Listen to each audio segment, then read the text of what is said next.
पढ़ी शुणाऊँ आपको।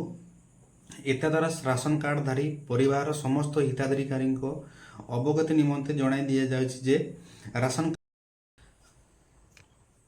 Hi hello नमस्कार, दिस इज सुनील शेखर। मुझे आपको बहुत गोटे अपडेट देवाई चाहिए। आप समस्त थंबनेल देखि जानी पार्थिबे जे जो अपडेटा को ऊपर आप जानते नुआ सरकार आसला बीजेपी सरकार आसला जो मैंने राशन पाइबा योग्य नुहे, बहुत सारा लोक राशन पाऊले राशन कटाଯିव से गवर्नमेंट न्यू गोटे प्लान लॉन्च कर KYC करेंगे से व्यक्ति माने करेंगे जो परिवार रे 4 जन हो कि 5 जन हो कि जिते भी राशन कार्ड रे 4 जन 5 जन ना अच्छी से सब KYC हो एकाथरे KYC हम आपन परिवार मानकर 5 जन अच्छा छुआ पिला माँ भी 5 जन अच्छा समस्त फिंगर प्रिंट देखिए KYC करेंगे।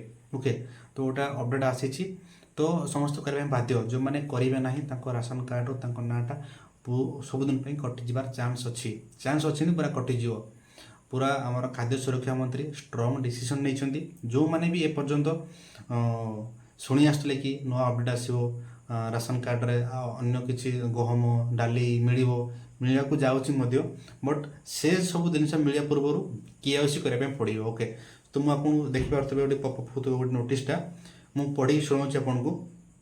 एता द्वारा राशन कार्डधारी परिवार समस्त हिताधिकारी अवगति निमंते जणाई दि जाए राशन कार्ड रे समस्त सदस्य मानकर KYC कार्य आधार संयोगीकरण द्वारा ऑनलाइन माध्यम POS मेसीन जरिया करा तेणु धैर्य तारीख दिन निज राशन कार्ड सह परिवार समस्त सदस्य आधार नहीं राशन डीलर पाखक जाई KYC कार्य कराई नेबाकू जणाई दिगला।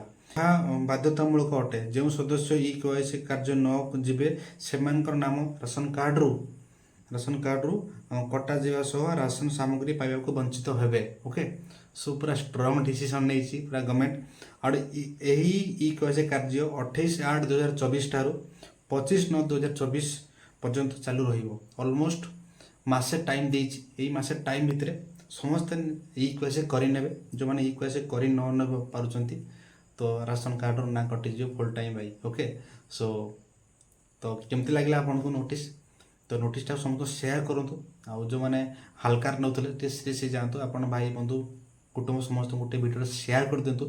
आशा करी सब सब्सक्राइब करेंगे एमती अपडेट पाइबा। ठीक अच्छे, थैंक यू वीडियो देखी और प्यारा सा कमेंट कर दिंतु। नेक्स्ट एमती नुआ नुआ गवर्नमेंट स्कीम लॉन्च